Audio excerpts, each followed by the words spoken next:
ഇത് മഴനാളുകളാണ് എന്ന് പറയുമ്പോഴും ഒരല്പം പിടിതരാതെ നീങ്ങുക തന്നെയാണ് മഴമേഘങ്ങൾ. ബംഗാൾ ഉൾക്കടലിൽ ന്യൂനമർദ്ദം ഉണ്ടാകുമെന്നാണ് ഒരു പ്രവചനം. അതേസമയം അറബിക്കടലിൽ കൂടി അതേസമയം ന്യൂനമർദ്ദം ഉണ്ടായാൽ എന്താണ് ഉണ്ടാവുക എന്നിപ്പോൾ പറയാൻ പറ്റില്ല. അതാണ് അവസ്ഥ.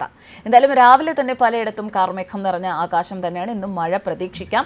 ബംഗാൾ ഉൾക്കടലിൽ 24-ാം തീയതിയോടെ ന്യൂനമർദ്ദം എത്തുമ്പോൾ സംസ്ഥാനത്ത് മഴ ശക്തിപ്പെടുത്താനാണ് സാധ്യത എന്ന് കാലാവസ്ഥാ നിരീക്ഷകർ. ഇതുമൂലം 31-ന് എത്തും എന്ന് പ്രഖ്യാപിച്ച കാലവർഷം ഏതാനും ദിവസം മുൻപ് കേരള തീരത്ത് സാന്നിധ്യം അറിയിക്കാനാണ് സാധ്യത.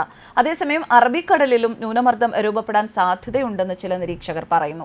കാലവർഷ മേഘങ്ങൾ മാൽദീവ്സും കടന്ന് കന്യാകുമാരിക്ക് താഴെയുള്ള കൊമോറിൻ കടൽ മേഖലയിൽ വരെ വൈകാതെ എത്തുമെന്നാണ് ന്യൂഡൽഹിയിലെ കേന്ദ്ര കാലാവസ്ഥാ വിഭാഗം സൂചിപ്പിക്കുന്നത്.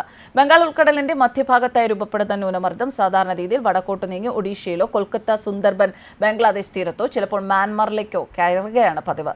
ഇതേസമയം അറബിക്കടലിലും ഒരു സമാന്തര ന്യൂനമർദ്ദം രൂപപ്പെട്ടാൽ രണ്ടും കൂടിയുള്ള പരസ്പര ആകർഷണം എങ്ങനെ മഴമേഘങ്ങളുടെ ഗതിയെ വഴിതിരിക്കുമെന്ന് പറയാനാവില്ല. അറബിക്കടലിൽ മാത്രം ന്യൂനമർദ്ദം രൂപപ്പെട്ട സമയത്ത് കാലവർഷം മുഴുവനെ ഒമാൻ തീരത്തേക്ക് മാറിപ്പോയ അനുഭവവുമുണ്ട്. അതുകൊണ്ട് നമുക്ക് കാത്തിരിക്കാം.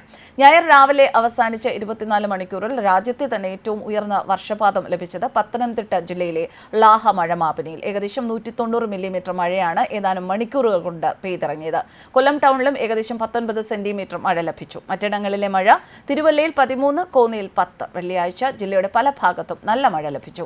സംസ്ഥാനത്ത് ഏറ്റവും കൂടുതൽ മഴ ഏനാദിമംഗലത്ത് 11 സെന്റിമീറ്റർ രേഖപ്പെടുത്തി. ജില്ലയിൽ പുതുതായി സ്ഥാപിച്ച സ്വയം നിയന്ത്രിത മാപിനികളിൽ നിന്നാണ് ഈ അളവുകൾ. ഏതാനും ദിവസങ്ങളായി ജില്ലയിൽ കനത്ത മഴ ലഭിച്ചു തുടങ്ങിയതോടെ ചൂടിന് ശമനമുണ്ട്. 40 ഡിഗ്രി സെൽഷ്യസ് വരെ ഉയർന്ന പകൽ താപം മിക്കയിടത്തും 33 ഡിഗ്രിയായും രാത്രി താപം 23 ഡിഗ്രി വരെയായും കുറഞ്ഞു. റെഡ് അലർട്ടിനിടയിലും ജില്ലയിൽ തെളിയുന്ന വെയിലിന് ചൂടേറെയാണ്. അന്തരീക്ഷ ഈർപ്പം ഉണ്ട്, എന്നാലും ഉഷ്ണം അനുഭവപ്പെടുന്നുണ്ട്. സംസ്ഥാനത്ത് ഇന്നും അതിതീവ്ര മഴ മുന്നറിയിപ്പ്. പത്തനംതിട്ട, കോട്ടയം, ഇടുക്കി ജില്ലകളിൽ ഇന്നും റെഡ് അലർട്ട് തുടരും. തിരുവനന്തപുരം, കൊല്ലം, ആലപ്പുഴ, എറണാകുളം, തൃശൂർ എന്നീ ജില്ലകളിൽ ഓറഞ്ച് അലർട്ടാണ്. മറ്റു ജില്ലകളിൽ യെല്ലോ അലർട്ടായിരിക്കും. തിരുവനന്തപുരത്ത് പുലർച്ചെ മുതൽ പലയിടത്തും ശക്തമായ മഴയാണ്. ശക്തമായ കാറ്റും മോശം കാലാവസ്ഥയും കണക്കിലെടുത്ത് കടലിൽ പോകരുത് എന്നാണ് മുന്നറിയിപ്പ്. ഉരുൾപൊട്ടൽ, മണ്ണിടിച്ചിൽ സാധ്യത കണക്കിലെടുത്ത് മലയോര മേഖലകളിൽ അതീവ ജാഗ്രത വേണം.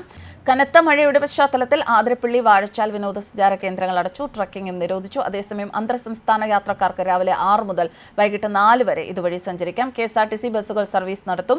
ഓറഞ്ച് അലർട്ട് പ്രഖ്യാപിച്ചതിനാൽ വാഴാനി, പീച്ചി ഡാമുകൾ, ചാവക്കാട് ബീച്ച് എന്നിവിടങ്ങളിലേക്കും സഞ്ചാരികൾക്ക് പ്രവേശനമുണ്ടാകില്ല എന്നറിയുന്നു. മത്സ്യത്തൊഴിലാളി ജാഗ്രതാ നിർദ്ദേശവും പുറപ്പെടുവിച്ചിട്ടുണ്ട്.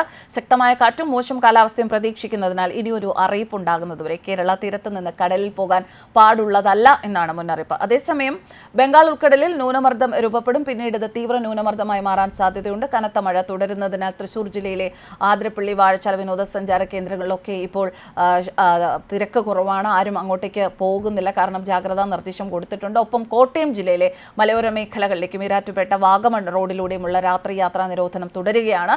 4 ദിവസമായി പെയ്യുന്ന മഴയിൽ താഴ്ന്ന പ്രദേശങ്ങളിൽ വെള്ളം കയറി തുടങ്ങി എന്നാണ് കോട്ടയത്ത് നിന്ന് വരുന്ന റിപ്പോർട്ടുകൾ. News desk, കർമാനസ്.